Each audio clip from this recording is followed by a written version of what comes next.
Hello बच्चे लोग, क्या हाल चाल। Welcome to new lesson.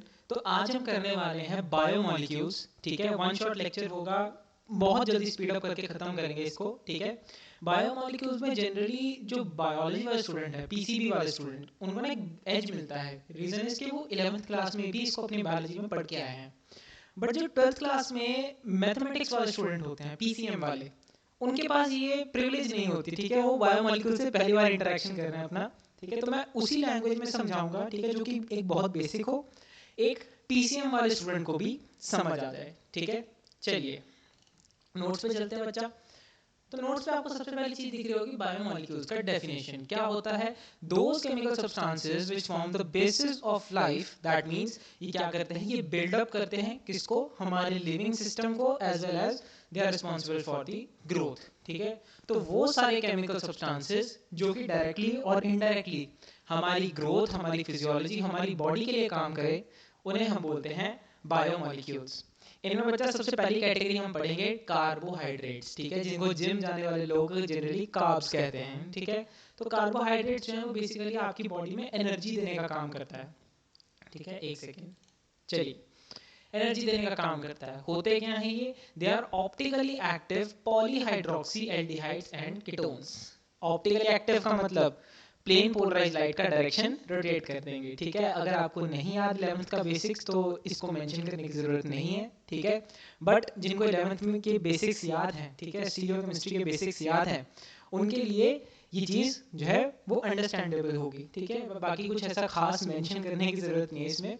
Carbohydrates क्या है, पॉलीहाइड्रोक्सी एल्डिहाइड एंड कीटोन्स होते हैं। पॉलीहाइड्रोक्सी माने बहुत सारे OH ग्रुप, एल्डिहाइड और कीटोन इनके साथ लगे होंगे। ठीक है, कैटेगरी होती है बच्चा, कार्बोहाइड्रेट जो होते हैं उनमें सबसे पहली कैटेगरी होती है मोनोसेक्राइड। मोनोसेक्राइड इज आपका सिंपलेस्ट कार्ब, मतलब सिर्फ एक शुगर यूनिट। ठीक है, एक सिंगल शुगर यूनिट, उसे हम बोलते हैं मोनोसेक्राइड। इसे हम आगे नहीं तोड़ सकते। ठीक है, तो लिखा है कि they can not be hydrolysed. ठीक है, इनको फर्दर हाइड्रोलाइज नहीं किया जा सकता, तोड़ा नहीं जा सकता। एग्जाम्पल ग्लूकोज हो गया, फ्रक्टोज हो गया। दूसरे होते हैं बच्चा ऑलिगोसेक्राइड्स। ऑलिगोसेक्राइड्स वो होते हैं जिनको ब्रेक करने पे, जिनकी हाइड्रोलिसिस करने पे हमें 2 से लेके 10 तक मोनोसेक्राइड मिल जाए, यानी कि 2 से लेके 10 तक शुगर यूनिट्स मिले, उन्हें हम बोलते हैं क्या, ऑलिगोसेक्राइड। जैसे सुक्रोज। सुक्रोज क्या होता है, सुक्रोज अगर मैं एक मॉलिक्यूल तोड़ता हूँ सुक्रोज का, तो उसमें से मुझे एक ग्लूकोज और एक फ्रक्टोज मिलेगा। ठीक है, सेम भी हो सकते हैं बाय द वे। ठीक है, ऐसा नहीं कि अलग अलग होना जरूरी है, सेम भी हो सकते हैं। ठीक है, जैसे आगे मैं एग्जांपल दूंगा आपको माल्टोज का, उसमें सेम ही रहता है। ठीक है, चलिए फिर आते हैं बच्चा पॉलीसेक्राइड्स पे। पॉलीसेक्राइड इज जिनके पास 100 से ज्यादा, ठीक है, 100 से ज्यादा मोनोसेक्राइड यूनिट्स मिल जाए हमको उन्हें ब्रेक करने पे। जैसे स्टार्च। स्टार्च के अंदर बच्चा बहुत सारी क्या होती हैं, अल्फा ग्लूकोज की यूनिट्स जुड़ी होती हैं। ठीक है, तो जब 100 से ज्यादा किसी शुगर के यूनिट्स जुड़े, ठीक है, अब चाहे वो शुगर सेम हो, डिफरेंट हो, डजेंट मैटर। ठीक है, 100 से ज्यादा शुगर यूनिट्स को मिला के जो कार्ब बनता है, जो कार्बोहाइड्रेट बनता है, वो कौन सा होता है बच्चा, पॉलीसेक्राइड होता है। एग्जाम्पल बहुत है इसके, स्टार्च है, सेल्यूलोज है, ग्लाइकोजन है। ठीक है, इंपॉर्टेंस की आपको मैं आगे मेंशन कर दूंगा। उसके बाद बच्चा बात आती है हमारी कि on the basis of reducing property. अब देखो, रिड्यूसिंग प्रॉपर्टी के बेस पे हम कार्बोहाइड्रेट्स को 2 में बांटते हैं। पहला होता है रिड्यूसिंग शुगर, दूसरा होता है नॉन रिड्यूसिंग शुगर। ठीक है, रिड्यूसिंग शुगर कौन होते हैं बच्चा, जो टॉलरेंस रिएजेंट और फेलिंग सॉल्यूशन को रिड्यूस कर दे, वो क्या हो गया आपके रिड्यूसिंग शुगर। जैसे ग्लूकोज कर सकता है, फ्रक्टोज कर सकता है। ठीक है, सो ये रिड्यूसिंग शुगर है। पर जो Tollens reagent and Fehling solution को रिड्यूस ना कर सके, इनका रिडक्शन ना कर सके, वो क्या होता है, नॉन रिड्यूसिंग शुगर। जैसे आपके जनरली पॉलीसेक्राइड्स। ठीक है, इसमें भी स्टार्च जो है हम जनरली एग्जांपल उसकी यूज करते हैं। ठीक है, फिर बच्चा मैंने आपको बताया था कि इंपॉर्टेंस देखेंगे, तो स्टार्च, ग्लाइकोजन और सेल्यूलोज तीनों क्या हैं, ये तीनों आपके पॉलीसेक्राइड हैं। ठीक है, 100 से ज्यादा शुगर यूनिट्स वाले हैं। ठीक है, तो स्टार्च जो है क्या होता है, प्लांट के अंदर स्टोर होता है। ग्लाइकोजन हमारी बॉडी के अंदर स्टोर होता है। ठीक है, इतनी चलो बेसिक चीज़ आपको पता होनी चाहिए। ठीक है, कि हमारी बॉडी का जो ग्लूकोज होता है, जब हमें नहीं रिक्वायर्ड होता, तो हर एनिमल के केस में, हम भी एनिमल्स में ही आते हैं। ठीक है, हर एनिमल के केस में जब बॉडी का ग्लूकोज यूटिलाइज नहीं होता, तो वो ग्लाइकोजन की फॉर्म में बॉडी में कहीं स्टोर हो जाता है। ठीक है, इसलिए आप कभी देखो कि कई लोग जब व्रत रखते हैं तो उन्हें भूख नहीं लगती, क्यों, क्योंकि बॉडी का अंदर का ग्लाइकोजन यूज हो रहा होता है। चलिए उसके बाद आता है सेल्यूलोस, ठीक है। सेल्यूलोस क्या होता है, ये प्लांट और बैक्टीरिया की सेल वॉल में पाया जाता है, ठीक है। आप 8th 9th में पढ़ के आ चुके हैं ये चीज़, ठीक है। प्लांट की और बैक्टीरिया की जो सेल वॉल होती है वो किससे बनती है, सेल्यूलोस से बनती है, ठीक है। उसके बाद बच्चा हम बात करते हैं हमारे कुछ डाइसेक्राइड्स के बारे में, ठीक है। डाइसेक्राइड, ठीक है, ऑलिगो में ही आते हैं, ये भी कंफ्यूज नहीं होना कि सर डाइसेक्राइड आप एकदम से कुछ अलग ले आए, नहीं। ऑलिगो मैंने बताया था 2 से लेके 10 तक शुगर यूनिट्स, तो जो 2 शुगर यूनिट वाला होता है ना, ठीक है, जिसको तोड़ के आपको 2 मोनोसेक्राइड मिले, वो होता है डाइसेक्राइड, ठीक है। उसमें सबसे पहले एग्जांपल आती है सुक्रोज। सुक्रोज कैसे बनता है, आपका डी डेक्स्ट्रोरोटेटरी ग्लूकोज और आपका लेवोरोटेटरी फ्रक्टोज को मिला के, ठीक है। ये अगर आपको नहीं समझ आ रहा तो इसमें डी और एल में कंफ्यूजन नहीं रखनी, ठीक है।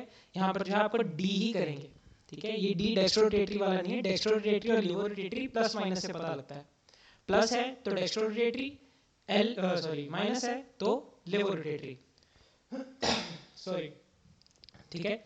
उसके बाद बच्चा एक चीज होती है that is D and L configuration, ठीक है। ये भी जो है ये आपका स्टीरियोकेमिस्ट्री का पार्ट है, ठीक है। जिनको नहीं पता वो सिंपली इनके बस नाम याद रख ले, D positive glucose and D minus fructose. तो बच्चा माल्टोज कैसे बनता है, माल्टोज बनता है आपकी 2 अल्फा डी ग्लूकोज यूनिट्स को जोड़ के, ठीक है।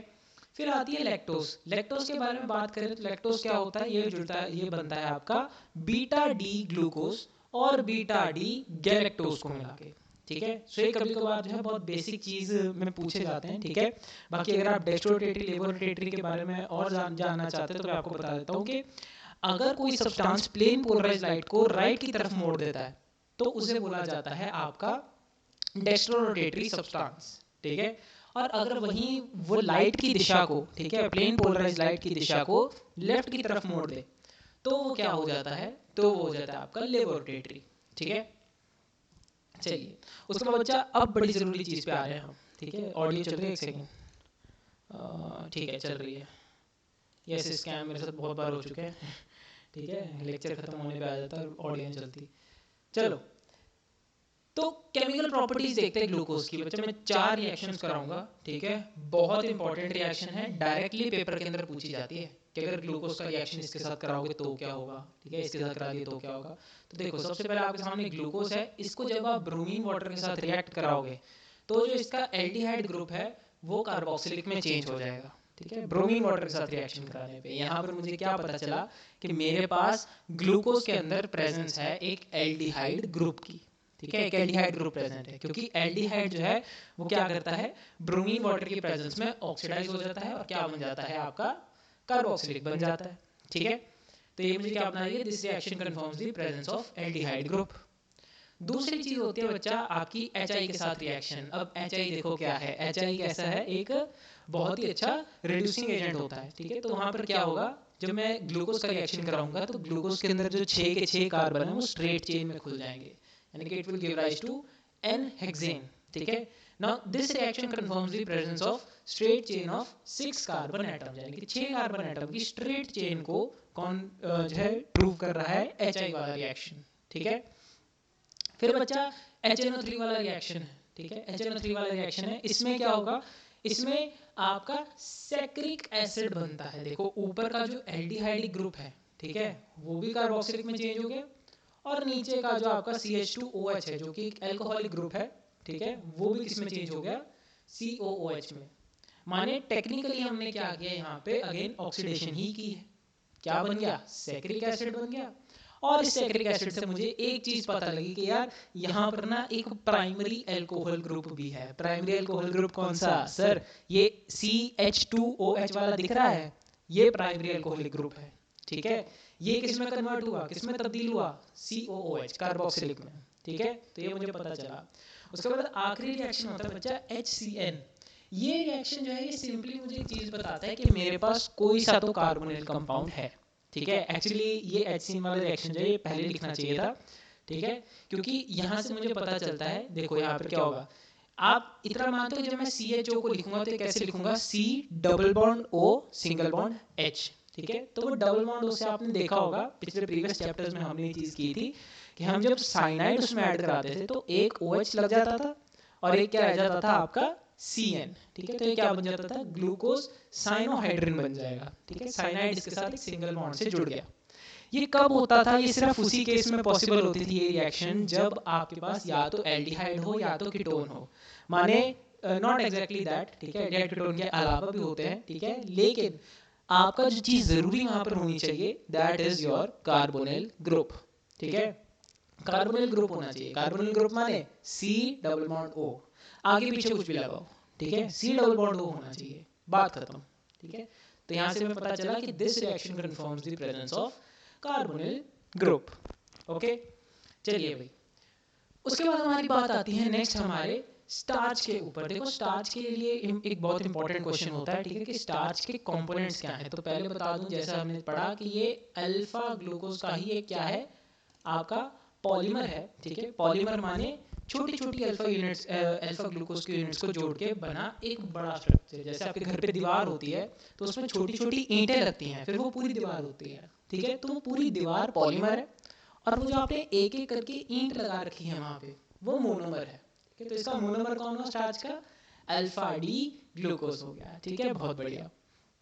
चलो कंपोनेंट्स की बात करें तो बच्चा स्टार्च के पास दो कंपोनेंट्स होते हैं, एक होता है अमाइलोस, एक होता है अमाइलोपेक्टिन, ठीक है। स्टार्च का 15 से 20% हिस्सा अमाइलोस होता है, और बाकी 80 से 85% कितना होता है आपका अमाइलोपेक्टिन का, ठीक है।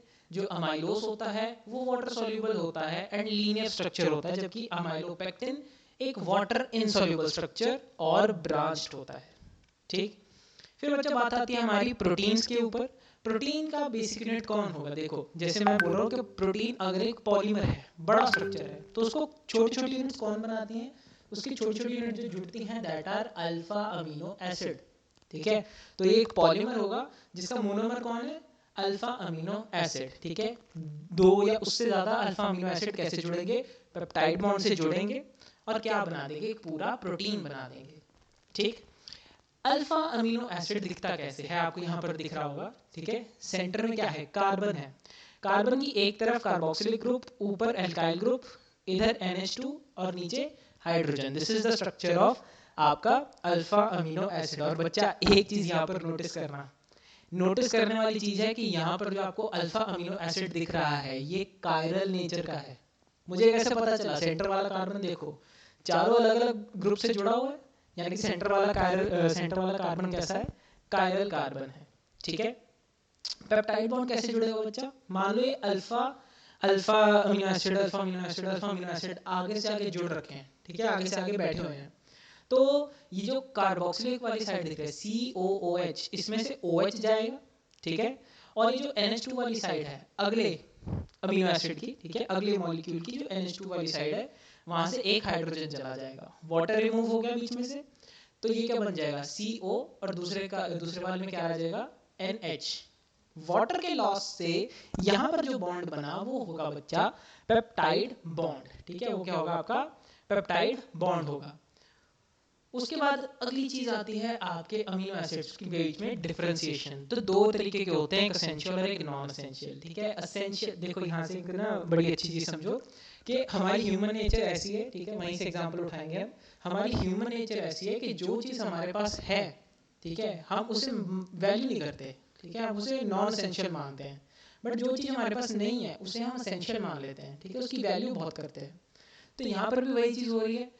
एसेंशियल अमीनो एसिड्स क्या हैं, वो अमीनो एसिड जो कि हमारी बॉडी सिंथेसाइज नहीं कर सकती, हमें बाहर से फूड सप्लीमेंट इनके तौर पे लेने पड़ते हैं, ठीक है।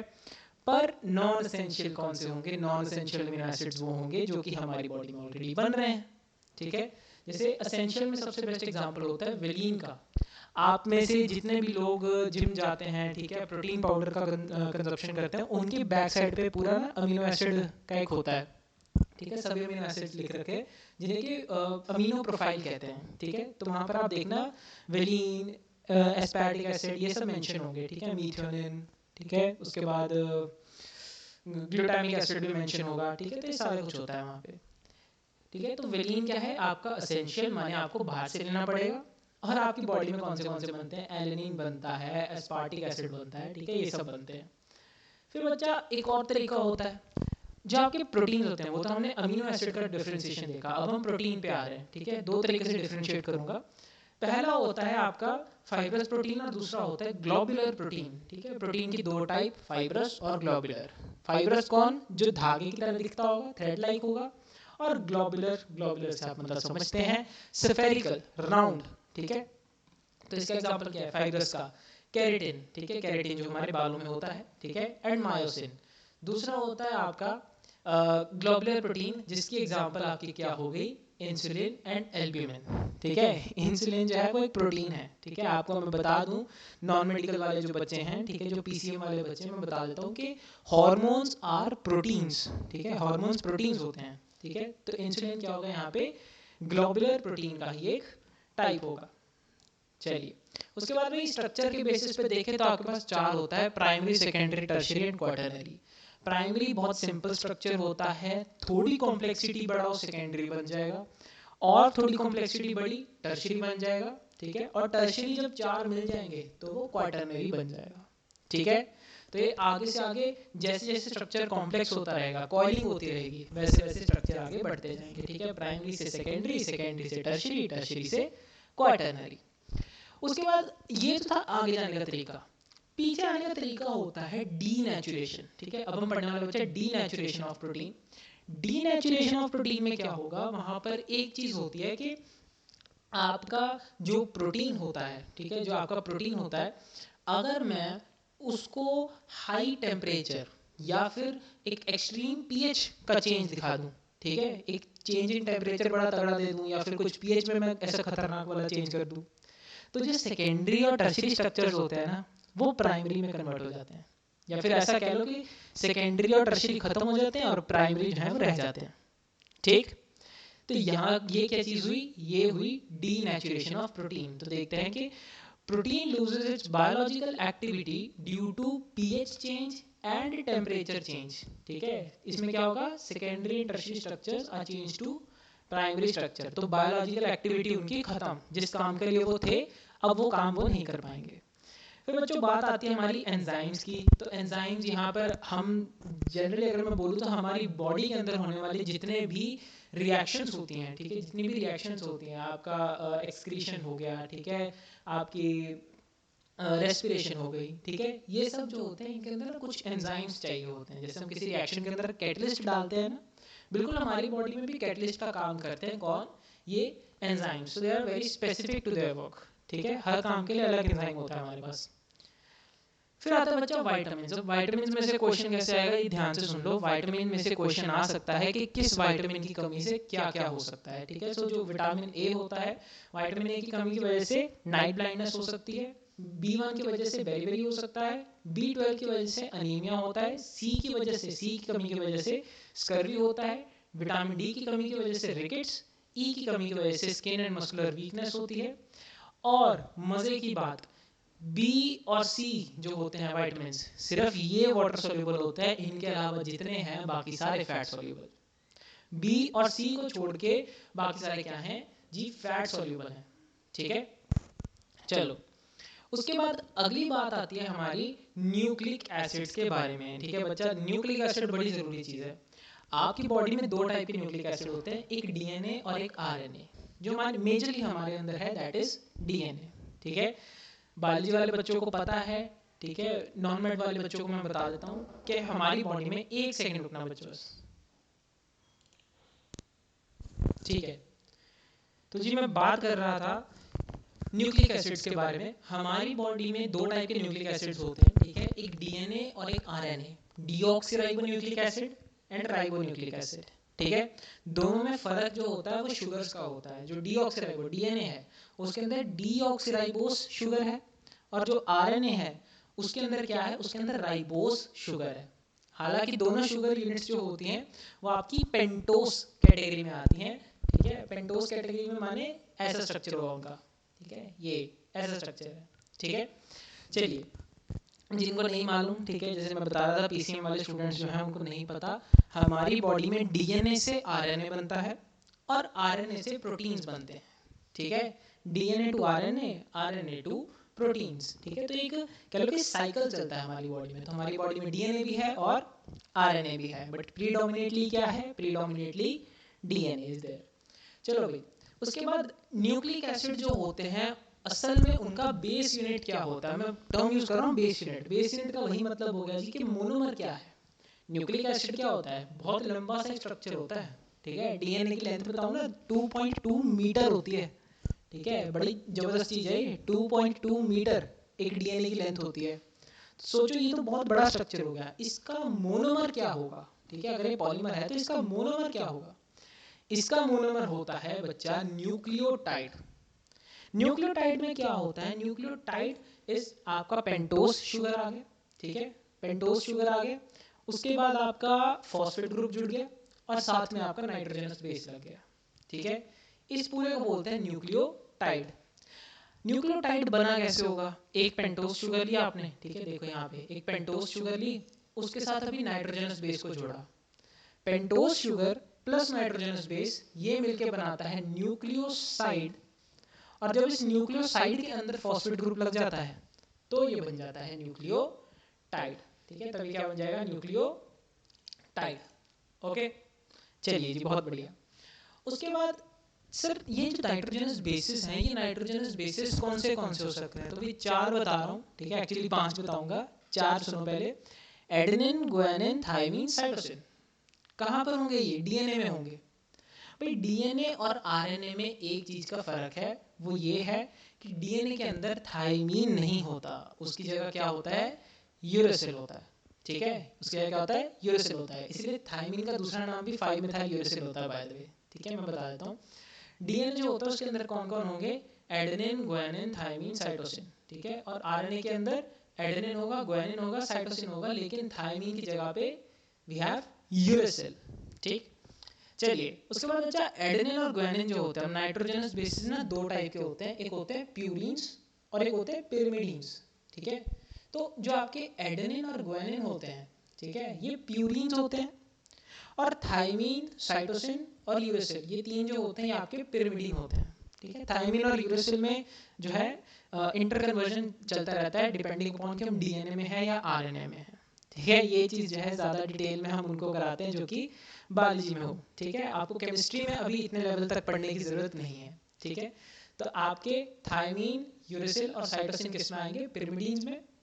और एडेनिन एंड गुआनिन किस में आएंगे, प्यूरिन्स में। हमेशा याद रखना भाई, always a purine binds to pyrimidine, ये रूल होता है डीएनए का, ठीक है। डीएनए आरएनए का न्यूक्लिक एसिड्स का रूल होता है, हमेशा जो बॉन्ड बनेगा वो क्या होगा, प्यूरिन और पिरिमिडीन के बीच में बनेगा। क्योंकि इतनी बात तो हम सब जानते हैं कि डीएनए के अंदर 2 स्ट्रैंड होते हैं, आपको यहाँ स्ट्रक्चर दिख रहा होगा, ये देखो डीएनए के अंदर ऐसे ऐसे करके 2 अलग अलग लाइन जा रही है ना, ठीक है। एक ऐसे और दूसरी उसके बीच में से ऐसे करके जा रही है, तो ये 2 अलग अलग स्ट्रैंड होते हैं डीएनए के।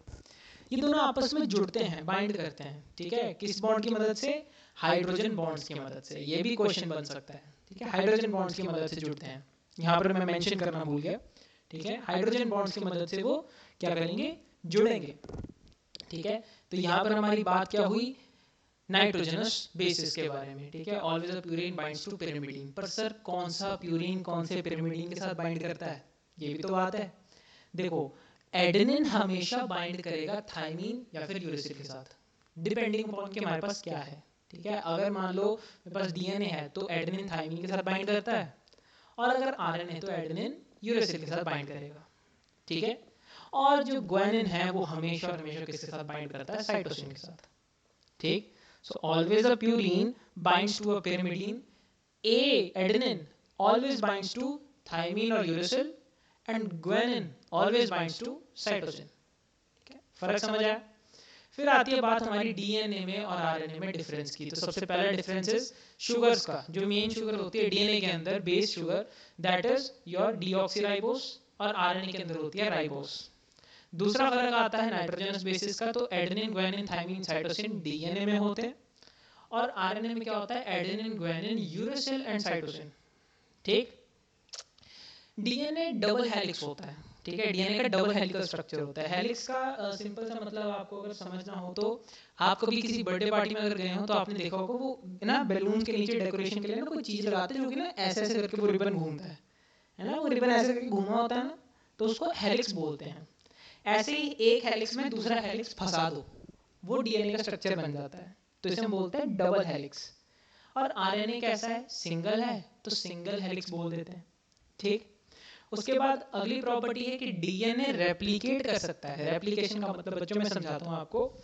रेप्लिकेशन का मतलब होता है डीएनए से डीएनए का बनना। ठीक है, तो डीएनए जो है वो रेप्लिकेट कर सकता है, लेकिन आरएनए ऐसा कुछ नहीं कर सकता। ठीक है, आरएनए जो है वो ऐसा कुछ नहीं कर सकता। डीएनए से डीएनए बन सकता है, लेकिन आरएनए से आरएनए कभी नहीं बन सकता।